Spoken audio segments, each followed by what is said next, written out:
Welcome to the Grimm's Fairy Tale. Let's go into the world of the Golden Bird.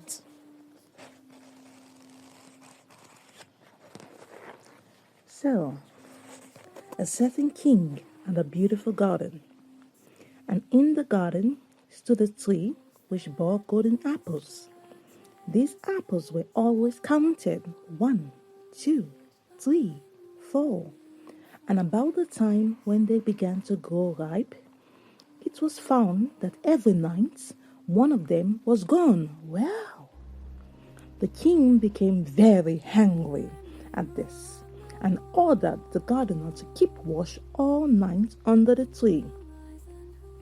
The gardener set his eldest son to watch, but about 12 o'clock he fell asleep.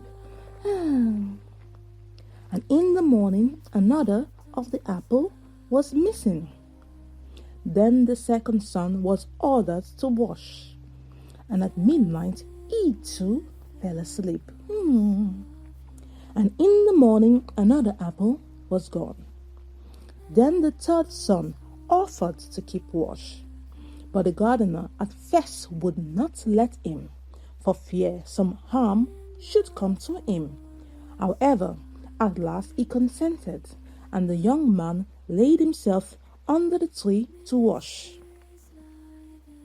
As the clock struck 12, he heard a rustling noise in the air, and a bird came flying that was of pure gold.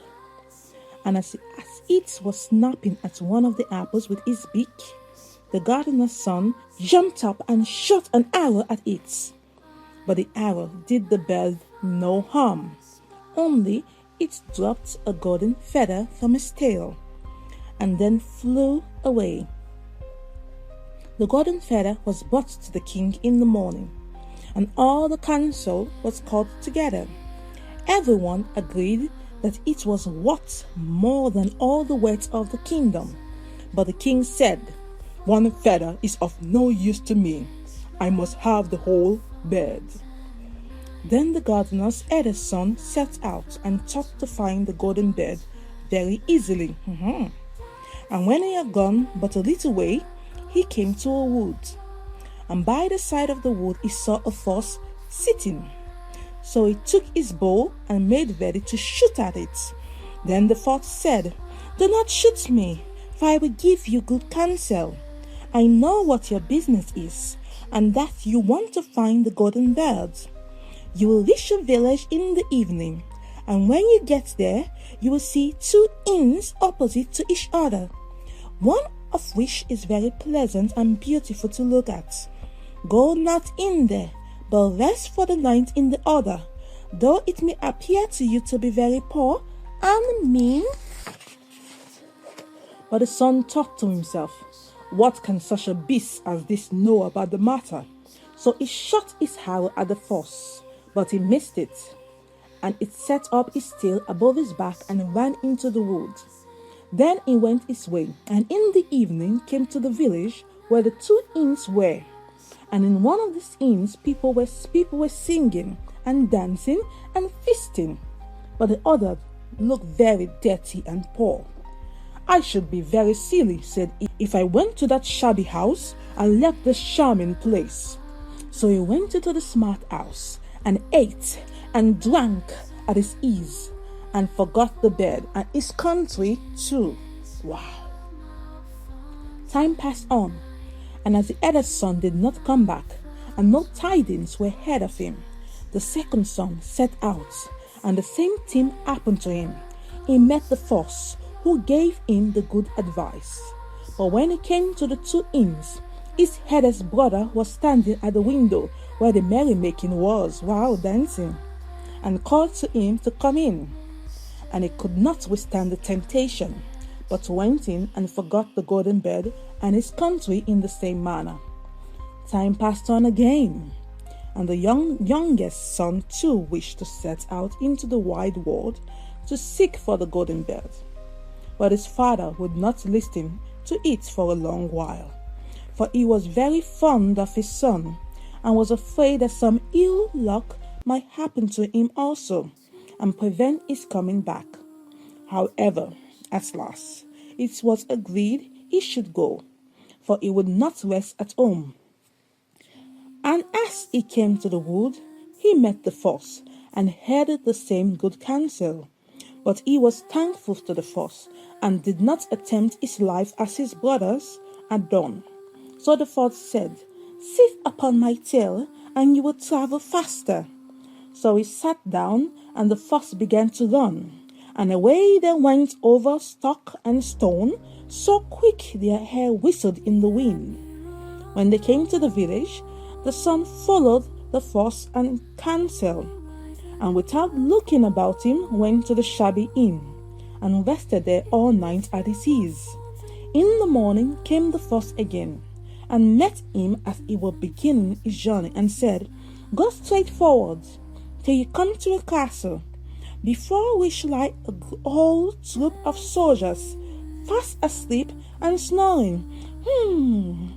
Take no notice of them, but go into the castle, and pass on and on till you come to a room, where the golden bird sits in his wooden cage. Close by stands a beautiful golden cage, but do not try to take the bird out of the shabby cage and put it into the handsome one. Otherwise, you will repent it." Then the fox stretched out his tails again, and the young man sat himself down, and away they went over stock and stones, till the hair whistled in the wind. Before the castle gates, all was as the fox had said. So the son went in and found the chamber when the golden bird hung in a wooden cage, and below stood the golden cage, and the 3 golden apples that has been lost were found lying close by it. Then he thought to himself, "It will be very droll thing to bring away such a fine bird in this shabby cage." So he opened the door and took hold of it, and put it in the golden cage. But the bird set up such a loud scream that all the soldiers awoke, and they took him prisoner and carried him before the king. The next morning the court sat to judge him, and when all was heard, it sentenced him to death. Wow! Unless he should bring the king the golden horse, which could run as swiftly as the wind. And if he did this, he was to have the golden bird given him for his own. So he set out once more on his journey, sighing and in great despair, when on a sudden his friend the fox met him and said, "You see now what has happened on the account of your not listening to my counsel? I will still, however, tell you how to find the golden horse, if you will do as I bid you. You must go straight on till you come to the castle, where the horse stands in his stall. By his side will lie the groom, fast asleep and snoring. Take away the horse quietly, but be sure to put the old lantern saddled upon it, and not the golden one that is close by it."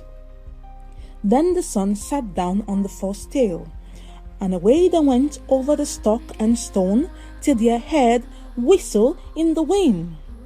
All went right, and the groom lay snoring with his hand upon the golden saddle. But when the son looked at the horse, he thought it a great pity to put the lantern saddle upon it. "I will give him the good one," said he. "I am sure he deserves it." As he looked up the golden saddle, the groom awoke and cried out so loud that all the guards ran in and took him prisoner.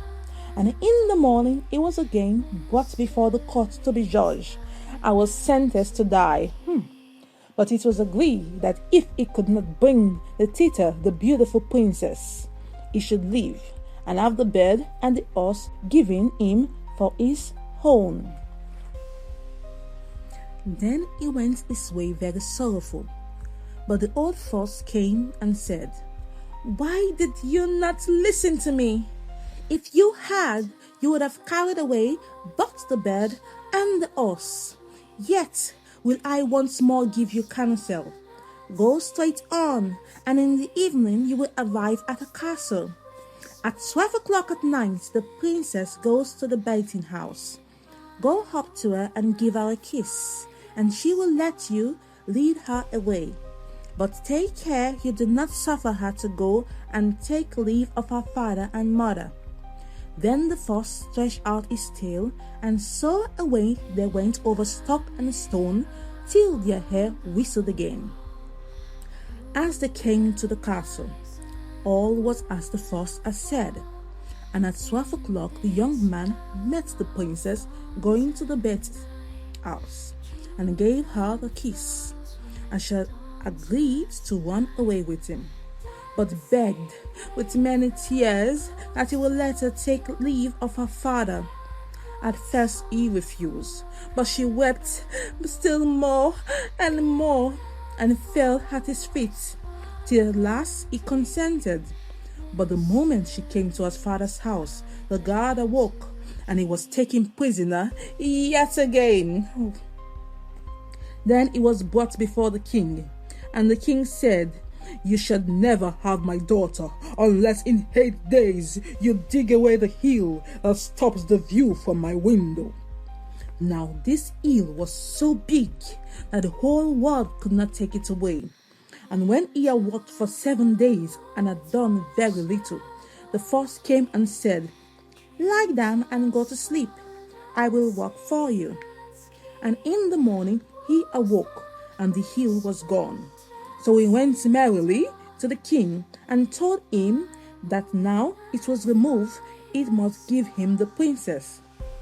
Then the king was obliged to keep his words, and away went the young man and the princess. And the fox came and said to him, "We will have all three, the princess, the horse, and the bird." "Ha!" said the young man. That would be a great thing. But how can you contrive it?" "If you will only listen," said the fox, "it can be done. When you come to the king and he asks for the beautiful princess, you must say, 'Here she is.' That he will be very joyful, and you will mount the golden horse that they are to give to you. Put out your hand to take leave of them, but shake hands with the princess last. Then lift her quickly onto the horse behind you. Clap your hands to his side and gallop away as fast as you can." All went right. Then said the fox, "When you come to the castle where the bed is, I will stay with the princess at the door, and you will ride in and speak to the king. And when it sees that it is the right horse, it will bring out the bed.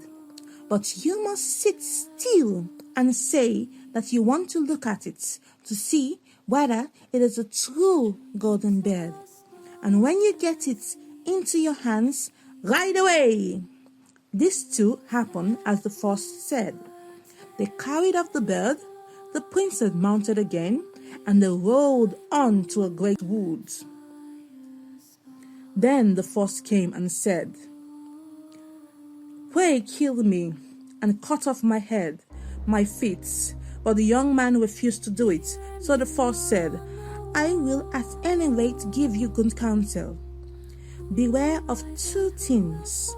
Ransom no one from the gallows, and sit down by the side of no river." Then away he went. Well, thought the young man, it is no hard matter to keep that advice. He rode on with the princess, till at last he came to the village where he had left his 2 brothers. And there he heard a great noise and uproar. And when he asked what was the matter, the people said, 2 men are going to be hanged. And he came nearer. He saw that the 2 men were his brothers, who were turned robbers. So he said, "Cannot they in any way be saved?" But the people said, "No, unless he would bestow all his money upon the rascals and buy their liberty." Then he did not stay to think about the matter, but paid what was asked, and his brothers were given up and went with him towards their home. And as they came to the wood where the fox first met them, it was so cool and pleasant that the two brothers said, "Let us sit down by the side of the river and rest a while to eat and drink." So he said, "Yes," and forgot the false counsel, and sat down on the side of the river. And while he suspected nothing, they came behind him and threw him down to the bank, and took the princess, the horse, and the bed, and went home to the king their master, and said, "All this have we won by our labor." Then there was a great rejoicing made, but the horse would not eat, the bed would not sing, and the princess wept. The youngest son fell to the bottom of the riverbed. Luckily, it was nearly dry, but his bones were almost broken, and the bank was so steep that he could not find no way to get out. Then the old fox came once more and scolded him for not following his advice. Otherwise, no evil would have befallen him. Yet said he, "I cannot leave you here. So lay hold of my tail and hold fast." Then he pulled him out of the river and said to him as he got upon the bank, "Your brothers have set watch to kill you, if they find you in the kingdom." So he dressed himself as a poor man, and he came secretly to the king's courts, and was scarcely within the doors when the horse began to eat, and the bird began to sing, and the princess left off weeping. Then he went to the king and told him all the brothers' roguery, and they were seized and punished, and he had the princess given to him again. And after the king's death, he was the heir to his kingdom. A long while after, he went to walk one day in the wood, and the old fox met him, and besought him with tears in his eyes to kill him, and cut off his head and feet. And at last he did so, and in a moment the fox was changed into a man, and turned out to be the brother of the princess, who had been lost a great many years.